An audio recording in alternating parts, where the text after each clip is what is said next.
Ya tentu singkatnya adalah kualitas ya. Kualitas yang dimulai saat penanaman sampai pemanenan. Ini satu rantai yang tidak bisa kita bypass untuk kepentingan jangka pendek. Dan ini yang sangat urgen mengingat kondisi terakhir hampir seluruh pantai pesisir Sulawesi Tenggara ini sekarang sudah ditanami oleh rumput laut. Ini satu. Tapi yang kita khawatirkan adalah tidak berkorelasinya secara signifikan antara kuantitas dan kualitas. Satu. Yang kedua adalah kita melihat sumber daya manusia kita sangat banyak yang belum memahami bahwa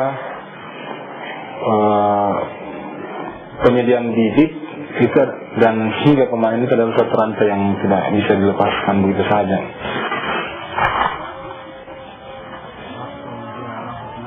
Pertama adalah masalah bibit. Bibit rumput laut di Sulawesi Tenggara itu biasanya bukan lagi dari bibit yang S1 ya, atau first generation. S1 dalam istilah biologi itu kalau kita mengambil keturunan itu adalah turunan awalnya, turunan pertama dari induk yang bagus. Mungkin sudah F ke-10 atau F ke-20. Tentu secara teori genetik ini sudah rawan dengan rentan terhadap penyakit. Dan dari hasil pengkajian kami dari Fakultas Perikanan dan Ilmu Kelautan UNAL itu ditemukan bahwa hampir semua kendala sekarang adalah dalam masa pembangunan adalah mudah terserang penyakit ice ya.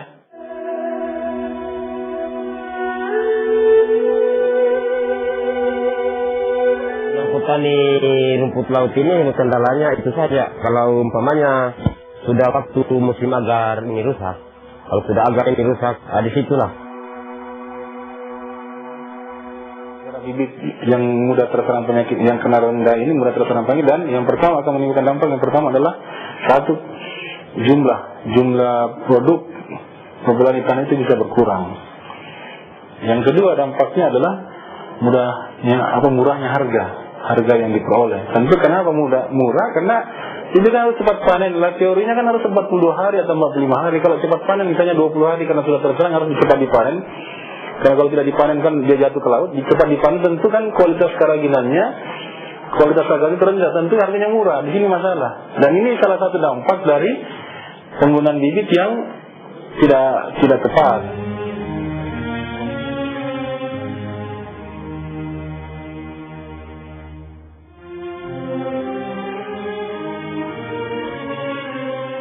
Hampir sebagian besar masyarakat kita itu belum memahami kenapa perlu dipanen 42 atau 45 hari.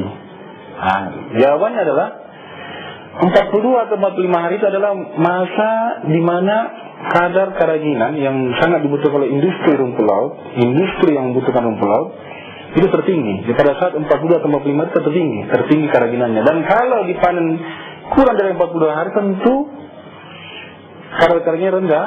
Dan kalau keraginannya rendah tentu juga harganya murah. Di sini satu, kita harus jaga panennya harus 42 hari.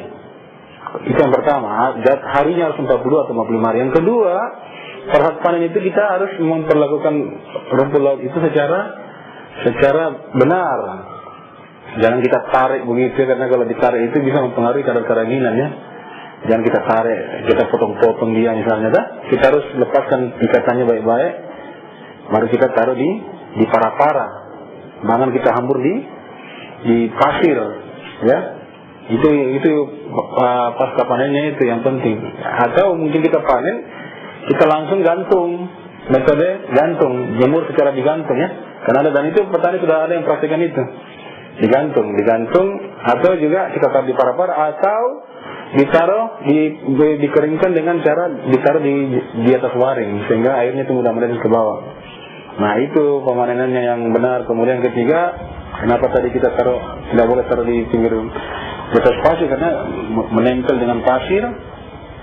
Kemudian juga lama pengeringannya, dan kalau turun hujan tiba-tiba, dan ini kondisi Sulawesi Tenggara sekarang yang sudah unpredictable dalam hal cuaca hujan atau angin, itu susah. Kalau kita bungkus sudah ditaruh di tanahnya kena airnya kalau kena air itu rumput laut dia akan putih dan jelas akan rusak kualitasnya. Kemudian juga pasir yang menempel semakin banyak dan garamnya semakin banyak menempel di situ. Dan tentu ini jelek semua, ini akan berdampak pada pada kualitas rumput laut. Dan itu mudah ditahu kualitas rumput laut itu Sulawesi Tenggara baik itu kalau ditarik itu mudah putus, itu berarti jelek sekali.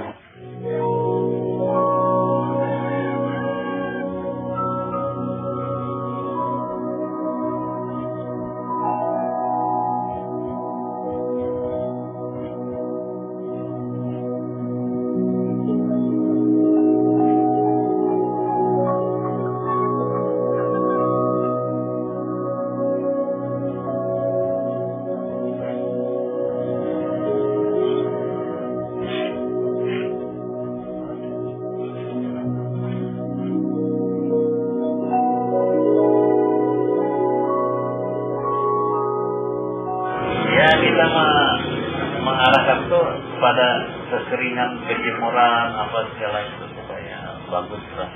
Tapi kan saking banyaknya nelayan ini, jadi ada yang kering, ada yang basah, tidak merata.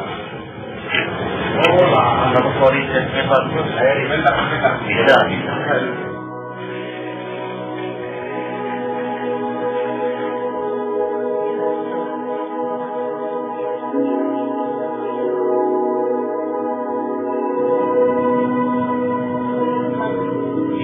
Sementara untuk pengumpul ini kita harganya kita jaminkan untuk mereka.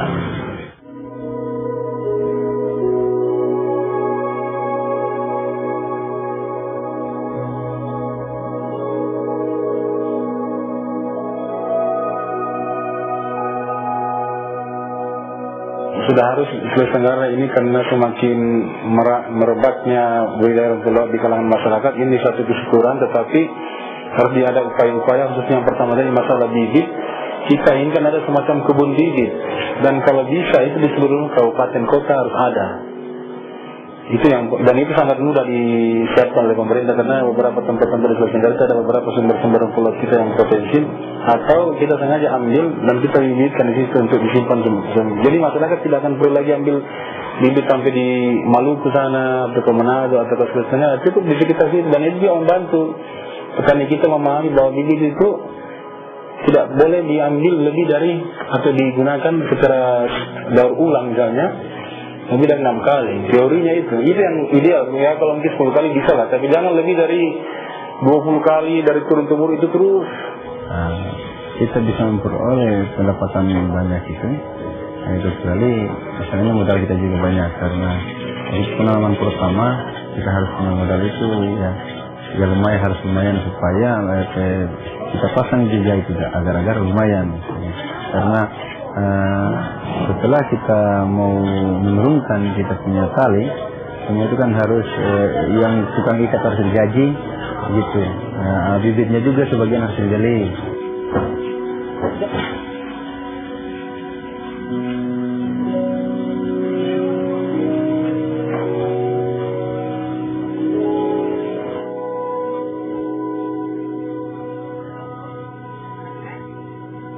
Kalau sudah ada barang, ya kita tidak mimpi bahwa pasti orang akan mencari kalau lihat barang kita bagus.